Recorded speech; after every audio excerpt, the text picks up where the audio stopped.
Welcome back sa Panahon TV. Ngayong umaga po makakasama natin si Pag-asa Weather Forecaster Manny Mendoza para bigyan tayo ng update sa lagay ng panahon ngayong araw ng Huwebes. Mr. Mendoza, kagabi po meron tayong binabantayan na cloud cluster sa labas ng ating Philippine Area of Responsibility. Ano na po ba ang pinakahuling balita kaugnay dito? Salamat at magandang umaga, Ma'am Jessie, at sa lahat po ng mga taga-subaybay ng telebisyon ng bayan. Tungkol po doon sa cloud cluster sa silangan po ng Mindanao, yun po ay binabantayan po namin dito sa Pag-asa. At sa kasalukuyan ay ito nga po ay wala pa pong epekto sa bansang Pilipinas, pero 50-50 pa rin po ang chance na ito po ay mabuo bilang isang low pressure area sa susunod pong 24 oras. So yan po, patuloy nating i-monitor pa ang development ng nasabing grupo ng kaulapan sa labas po yan ng ating boundary. Ang good news naman po dyan dahil hanggang ngayon ay wala pa namang epekto itong cloud cluster sa lagay ng panahon sa loob ng ating bansa. At Mr. Mendoza, kahapon naman po, ano po ba yung pinakamataas na temperaturang naitala sa bansa? Tulad po ng ating nakikita, ang pinakamataas pong temperatura o mainit na panahon ay naganap po sa General Santos City sa Mindanao, 36.8 degrees Celsius sa Subic, 35.8 degrees Celsius sa Davao City, 35.3 degrees Celsius sa Cabanatuan, 34.4 degrees Celsius at sa Parañaque, 33.9 degrees Celsius. Sanhi po ito ng easterlies. At Mr. Mendoza, bilang napag-uusapan na rin po natin itong agwat ng temperatura para po sa buwan ng Abril, ano po ba yung inaasahan natin minimum and maximum temperature dito sa Metro Manila? Tulad po ng naganap noong isang araw, sa Metro Manila po 34.6 degrees Celsius ang naitala pong maximum temperature at 20.5 degrees Celsius naman po sa Metro Manila. Ibig pong sabihin yan, may pagkakataon pa rin pong lumalamig ang ating panahon dahilan po kung minsan na hindi po maula po yung panahon, ang ating kalangitan, and then kung minsan po umiihi pa rin yung northeasterly wind flow kaya po medyo lumalamig pa rin po yung ating panahon.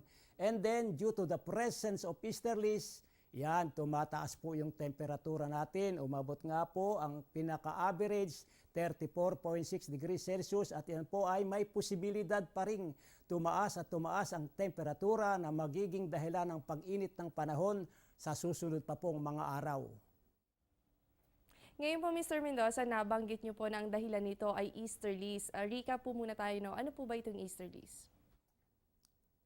Ma'am Jessie, at para po sa kaalaman ng mga taga-subaybay ng telebisyon ng bayan, yun pong easterlies, tulad po ng ating nakikita, yun po ay tinatawag nating hanging silanganin. Ito po ay nag-o-originate sa Pacific Ocean at ito nga po ay namamayagpag tuwing buwan ng Marso, Abril at Mayo sa ating bansang Pilipinas. Ito po ay kumikilos from the east going to the west at kapag nga po ito nakarating na sa bansang Pilipinas, daladala po nito ay warm and moist air mass na nagiging dahilan ng pagkakaroon po ng mainit at maalinsangang panahon sa ating bansang Pilipinas. At sa kasagsagan nga po ng easterlies, ito nga po ay nabubuo po yung tinatawag po nating convective clouds, katulad po ng cumulus at cumulonimbus clouds na nagdadala nga po ng mga pag-ulan at pagkidlat pagkulog, lalong-lalo na nga po sa silangang bahagi ng ating bansang Pilipinas. Climatologically speaking, ang easterlies po ay nagdadala ng fair weather conditions sa ating bansang Pilipinas tuwing buwan ng Abril at Mayo at kung minsan nga po ay umaabot pa ng early June. So yan po, pag nakasama sa ating forecast ito easterlies, asahan po natin ang pagkakaroon talaga ng mainit at maalinsangan na panahon sa malaking bahagi ng ating bansa. Mr. Mendoza, bilang panghuling katanungan na lamang po, ano po bang asahan nating lagay ng panahon ngayong araw ng Huwebes? Base po yan sa inyong 5 a.m. weather forecast.